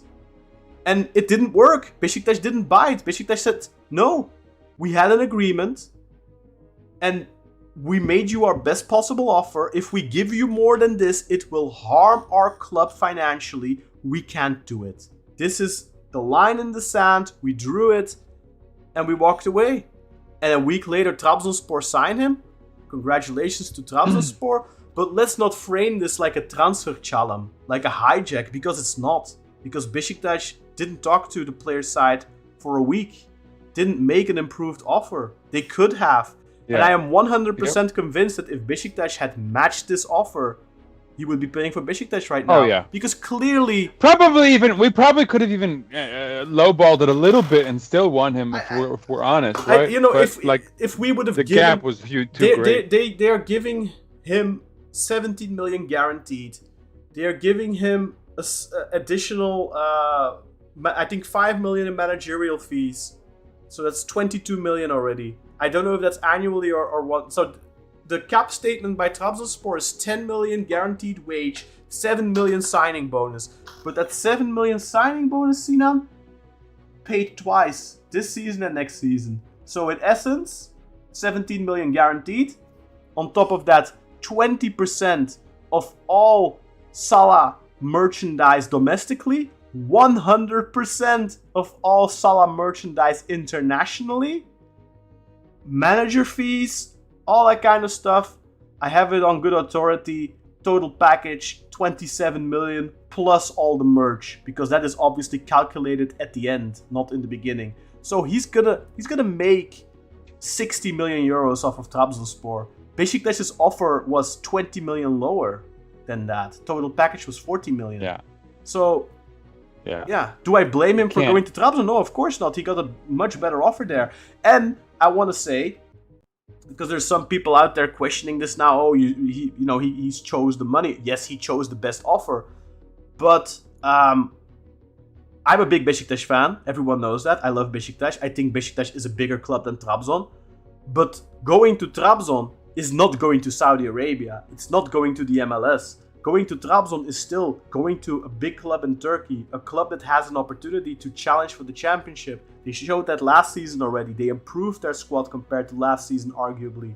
So they're going to have a better chance to challenge again this season. On top of that, they finished third, they won the cup, and they will be guaranteed in at least the Conference League stages and possibly the Europa League stages. So there's plenty of reason to choose Trabzonspor. I don't understand that people who are out there like saying, he stopped playing football now. Yes, there's a difference between going for Trabzonspor instead of Beşiktaş. Beşiktaş is a higher profile club. Istanbul is a much higher profile city. But it's the same league. It's the same ballpark, basically. Yes, there's a difference. Of course, there's a difference. Beşiktaş are the bigger club, no doubt, and everyone in the world knows that. I think also the reactions from international media and the international press would be a lot less shocked had he ended up at Beşiktaş versus Trabzonspor. But that's also because, again, Trabzonspor have never pulled off a signing anywhere close to this. Beşiktaş have. not to this. Of course, again, Salah would have been the biggest signing in our history, no doubt. But we have signed players in the past that have come close. Pepe, Mario Gomez, Quaresma, Guti. This goes on. This is the first time Trabzonspor pulled off anything close to that. I think the closest they've come is Marek Hamsik, right? So it's a big, big deal. And again, congratulations to them. And I understand being salty about it, but it'll only make it more fun if we beat them. Yeah, I mean, my biggest concern is he comes into the Turkish Super League with, the only team he has any real, baked-in incentive to come out and perform well against is us. Yeah, that's true. That's true. So that's fun. Yeah, that's fun. Yeah. I mean, look. Anyway, but it's all right. We could lose to Trabzon twice and still win the league, so it's not the end of the world. I doubt we do. I mean, the way we are playing, if we address the deficiencies we have, I think we have the best manager in the league. And to Grey Wolf's point earlier, I think our biggest transfer this season is Vincenzo Italiano, and I 100% stand behind that. I think we have the best manager by a long mile. So if we also give him a really, really competitive team that is complete and look, I think in an ideal world we want to see a complete starting 11, and we want to see a deep bench. But I think we have to be realistic. I think if we can get a complete starting 11 this window, that is already massive. And then in January, we can maybe expand a little bit. Next summer, we can expand some more. We shouldn't be too greedy. I think if we can address the striker, the right winger, and the central midfielder, to me, that is a really good transfer window. If we can do that, I am also very confident that we will compete for the championship. I'm not saying we're winning it, because at the end of the day, Fenerbahce and Galatasaray have a lot more depth than we do. But we will be up there, and we will be up there until the final weeks. I really believe that if we get those 3 signings and we don't shit the bed and come with another Czerny. And with all due respect for Czerny, but if we come with another underwhelming right winger, an underwhelming striker, then if you don't do your job properly, then it's gonna be tough, of course. But if we can stick the landing with those transfers, then we are in a great position, I think, Sinan. Yeah, I'd have to agree. I would have to agree. I think, remains to be seen. I don't want to get ahead of ourselves. I don't want to start giving out good grades yet, but certainly, what they've done so far has been fantastic. We haven't really even talked about Salih Özcan much and how he's been hit the ground running. He's been fantastic. He's hit the ground running. He's been kind of and he was a free agent, $2.5 million a year, no signing bonus. What a steal!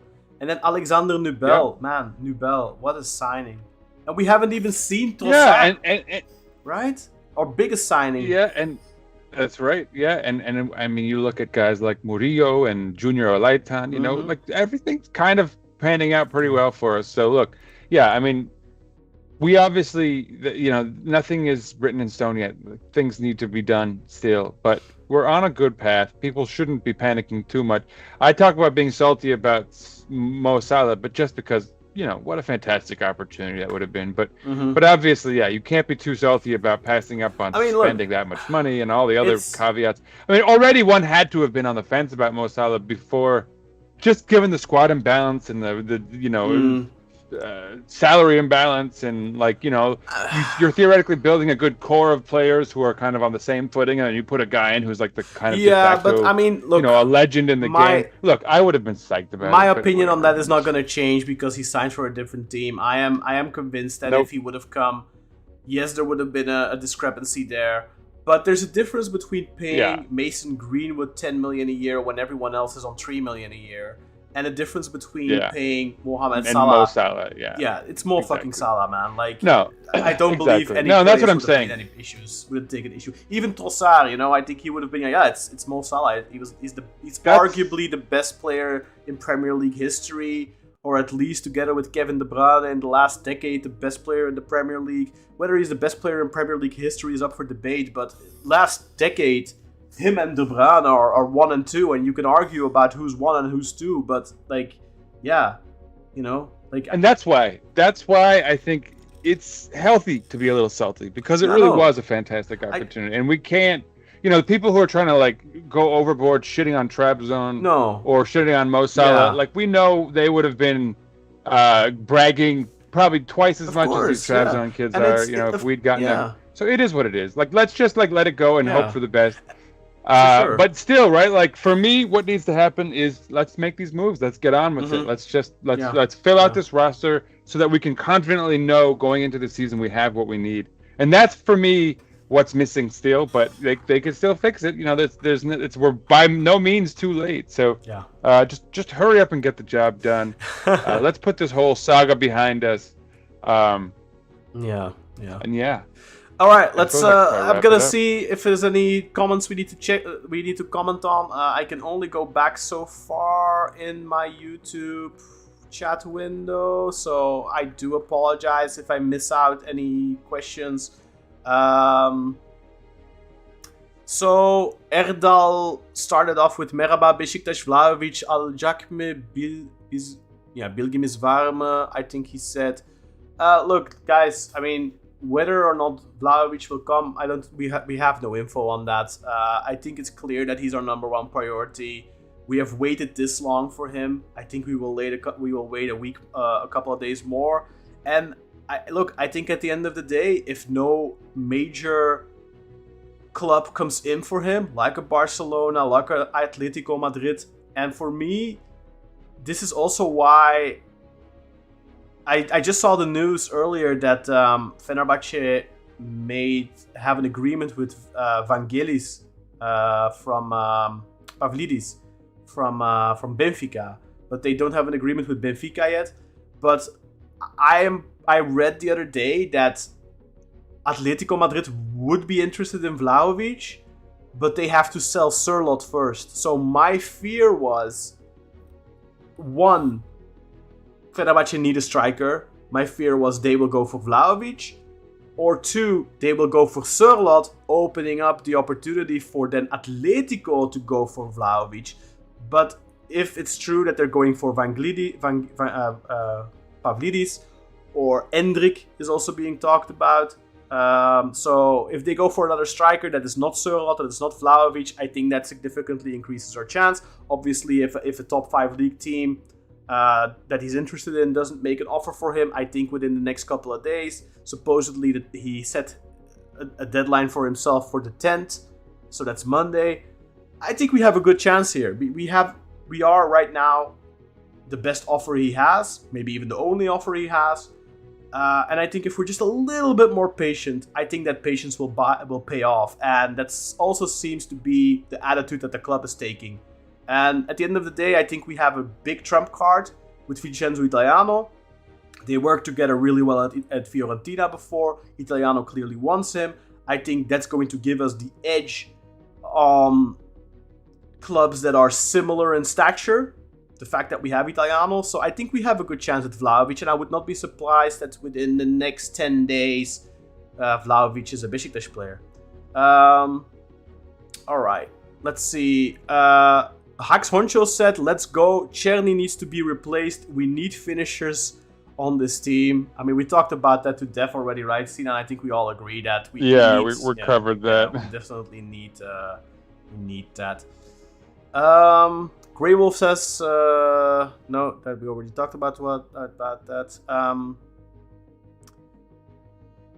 We also answered Natalie's question already on who we're interested in buying and when the window closes. We already talked about that as well. Die Hook LR says, my man of the match was Emirhan Topçu or Nubel. I'm inclined to agree, Sinan. I think you probably have to give it to Nubel because in the end he was tested a couple of times. Not tested for world-class saves or anything, but just his serenity, his presence. I mean, Emirhan clears it off the line, so he's definitely up there. I think, my third option is Olaitan. But I think it's probably Emirhan and Nubel who are 1 and 2, and you can argue about which one is 1 and which one is 2. I don't know. Which one did you decide on, Sinan, for man of the match? It's one of those two. It's got to be Emirhan or Nubel. Mm-hmm. Probably Nubel. I'll give it to Nubel. Grey Wolf says... I'll have to do my rewatch. yeah. So I'll let you know. I'll let you guys know in the Schwarting report. Tune in. Yeah. Grey Wolf also mentioned that, again, our team did not get gassed or tired in the second half. And you know, to the point that Vincenzo Italiano really hammered the physical conditioning in the training camp. And we saw that in the training matches where the team seemed a little bit fatigued.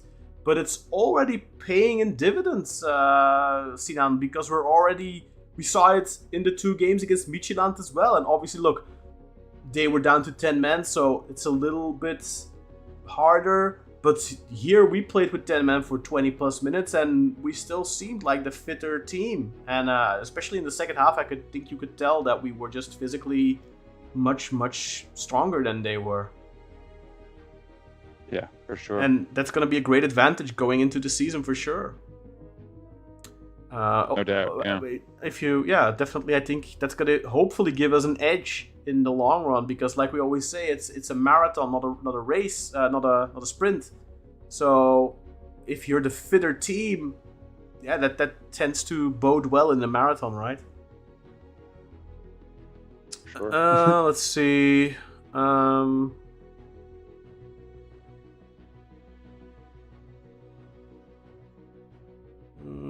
Yeah, talked about that. Then that's that comment that I don't want to talk about. Yeah, we need a proper scorer, is what Bashan Boy says. Yeah. And then Natalie suggested Lukaku. She also she had a Belgian right She winger also as well, suggested Dodi Lukebakio. And look, I mean, Lukebakio, I'm not against that, but for me, that's another player similar in level to Czerny. Yeah, he's faster, stronger, more athletic. So he definitely would be, I think he would be an upgrade. But in general, like in terms of return, in terms of goal contributions, I think you're looking at a similar player there. I don't think you're looking at an exceptional player. If I had the option of nobody or Lukebakio, I would definitely pick Lukebakio. But he's not my first choice. He's a good player, but his club career's kind of been up and down, I feel. I'm not super convinced about him. But he's not a terrible option for sure. I mean, he's better than what we have right now, but not by a huge margin, I would say.